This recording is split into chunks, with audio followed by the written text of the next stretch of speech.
The first step towards achieving your dreams is having the right coach. Get the best education with forensic classes by Diksha and make your NET forensic exam dreams come true. Download the app now. Okay जैसे कि मैंने बताया central nervous system consist of brain and spinal cord. तो brain पहला सबसे ज्यादा important आपका organ हो गया सेंट्रल नर्वस सिस्टम का। सेंट्रल नर्वस सिस्टम ये आपकी पूरी की पूरी बॉडी को मैनेज करती है और चलाती है। सो सबसे पहला ऑर्गन आ गया ब्रेन सेंट्रल नर्वस सिस्टम का। जो ब्रेन है it is really very important and largest and central organ of human nervous system. ये हमारे ह्यूमन नर्वस सिस्टम का सेंट्रल ऑर्गन है और ये सबसे ज़्यादा इम्पॉर्टेंट है। It is the control unit of nervous system. यही ही सबसे इम्पॉर्टेंट सेंटर है, कंट्रोल करता है हमारे पूरे के पूरे नर्वस सिस्टम को, which helps us discovering new things, जो हमें हेल्प करता है कि हम न्यू चीज़ें डिस्कवर कर सके, remembering, understanding, making decision and lots of things. Is enclosed with in the skull. ठीक है, जो स्कल होता है वो हमारे ब्रेन को कवर करके रखता है। जो ब्रेन है वो बहुत ही ज़्यादा सॉफ्ट ऑर्गन है हमारा, तो उसे प्रोटेक्ट करने के लिए we have hard covering of skull. Skull क्या है, हमारा बोनी स्ट्रक्चर होता है जो कि आपके ब्रेन को कवर करके रखता है। जब आप थोड़ा सा ध्यान देंगे तो आप ये रियलाइज करेंगे कि ह्यूमंस के पास जितने भी सॉफ्ट ऑर्गन स्ट्रक्चर्स हैं उन सभी के प्रोटेक्शन के लिए वी हैव सम स्केलेटनाइज्ड सिस्टम। जैसे ब्रेन के लिए स्कल है, हमारे हार्ट के लिए जो हमारी रिब केज है वो हमारे हार्ट एंड लंग को प्रोटेक्ट करती है। ठीक है, हमारे स्टमक को प्रोटेक्ट करता है डायफ्राम। इसके अलावा जो पेल्विक गर्डल है वो हमारी किडनीज एंड रिप्रोडक्टरी ऑर्गन्स को प्रोटेक्ट करती है। तो जितने भी सॉफ्ट ऑर्गन्स हैं वो एक प्रॉपर केज में इनक्लोज्ड होते हैं उनकी प्रोटेक्शन के लिए। तो ऐसी जो हमारा ब्रेन है वो इनक्लोज्ड होता है स्कल में, and skull is again a really very important bony structures which protects the brain. ठीक है, and brain में we have frontal, lateral and dorsal protection by the skull. The human brain is composed of 3 major parts. सबसे पहला है forebrain, midbrain and hindbrain. Forebrain is the brain which comes in front. तो पहले वाले part को जो सामने का हिस्सा उसे हम कहते हैं forebrain, जो मिडिल पार्ट है उसे हम कहते हैं midbrain. ठीक है, एंड जो पीछे का हिस्सा होता है उसे हम कहते हैं हाइंड ब्रेन। तो हो गया आपके ब्रेन के parts. Then we have spinal cord. The spinal cord is a cylindrical bundle of nervous fibers. So for example, this is your brain और ये connect होता है आपके spinal cord से। तो this is brain and this is spinal cord। ये नीचे तक जाती है, ठीक है, और इसके ऊपर आपकी जो बैकबोन है वो बनती है और ये प्रोटेक्ट करती है हमारे इस स्पाइनल कॉर्ड को। Like we have vertebral column और यही वर्टेब्रल कॉलम आपके स्पाइनल कॉर्ड को प्रोटेक्ट करने का काम करती है। तो this is your central nervous system, brain and spinal cord.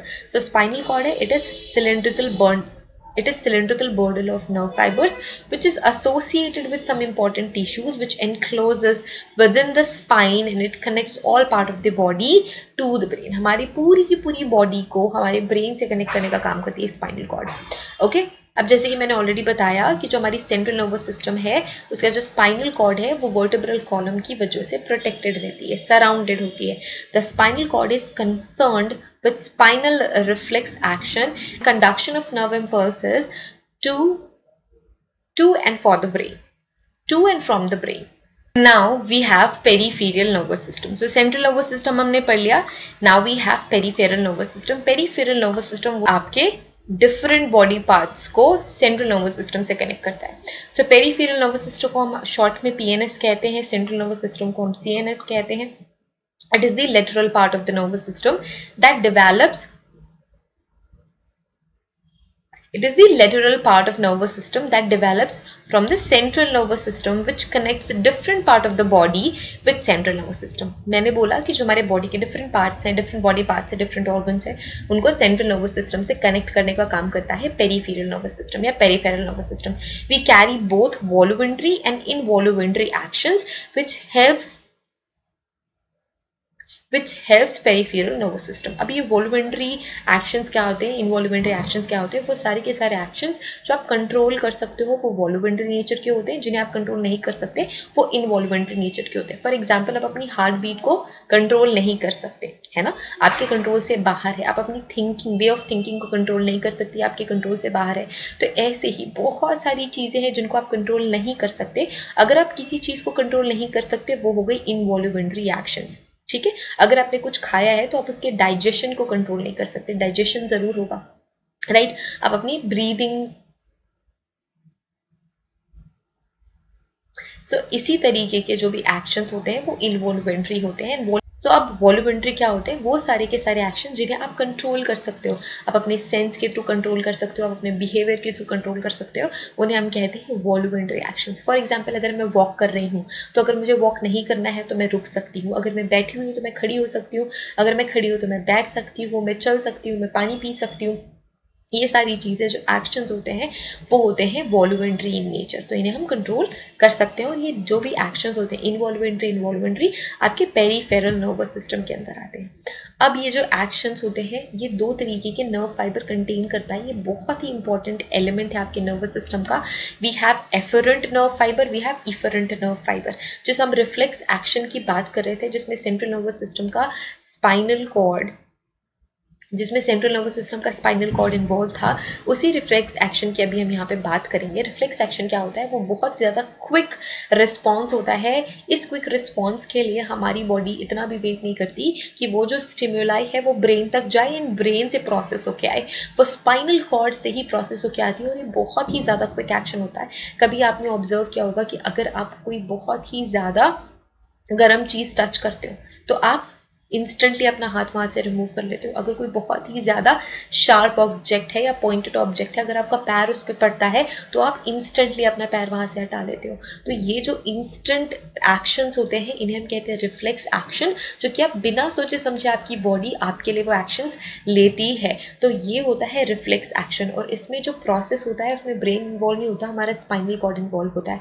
इनमें दो तरीके के जो नर्व्स होते हैं वो काम करते हैं. एक को हम कहते हैं एफरेंट नर्व्स, दूसरे को हम कहते हैं इफरेंट नर्व्स. एफरेंट नर्व्स और इफरेंट नर्व्स क्या होते हैं, एक तो वो ग्रुप ऑफ नर्व्स हो गए जो उस इंफॉर्मेशन को स्पाइनल कॉर्ड तक लेके आएंगे और वो इंफॉर्मेशन जो स्पाइनल कॉर्ड से रिस्पॉन्स को उस ऑर्गन तक लेके जाएंगे. ठीक है, so afferent nerves are those nerves which is responsible for transmitting messages from tissue and organ to central nervous system. मतलब स्पाइनल कॉर्ड, यहाँ पे मैं एस से लिख देती हूँ, स्पाइनल कॉर्ड.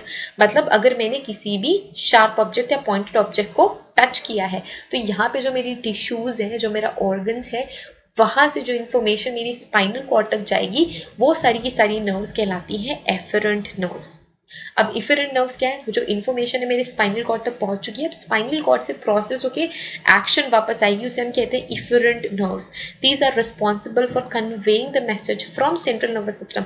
अब सेंट्रल नर्वस सिस्टम से क्या इन्फॉर्मेशन आ रही है कि आपको अपना हाथ वहां से रिमूव करना है क्योंकि कोई बहुत ही ज्यादा पॉइंटेड ऑब्जेक्ट है, to the corresponding peripheral organ.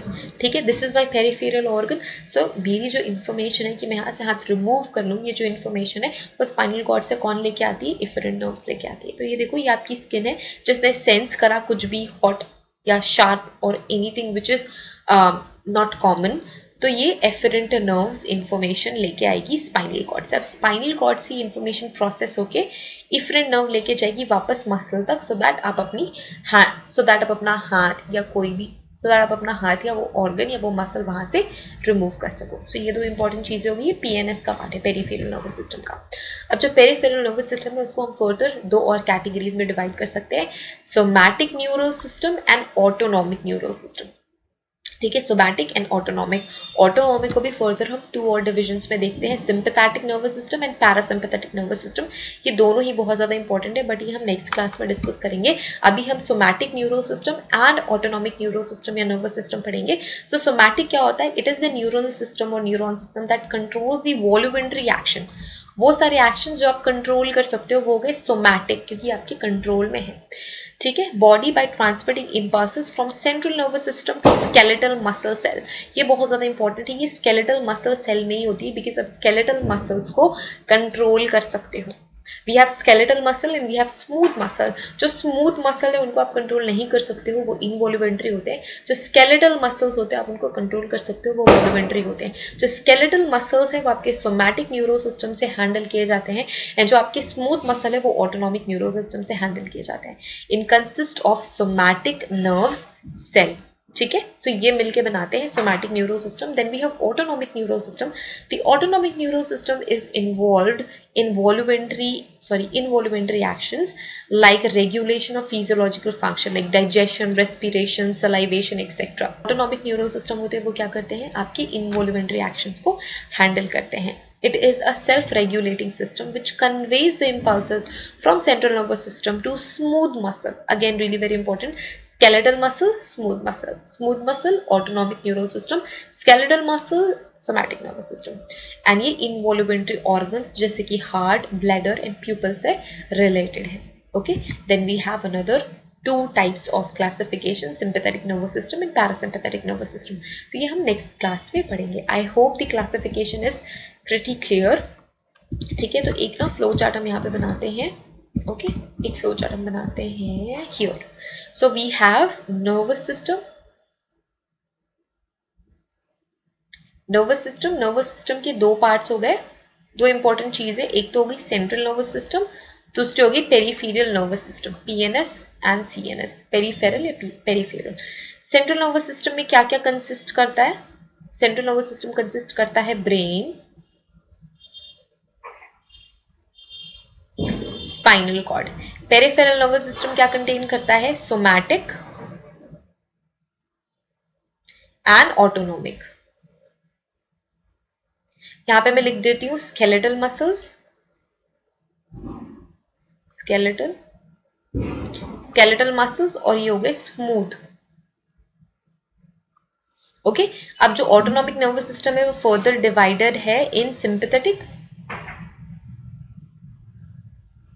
and parasympathetic में.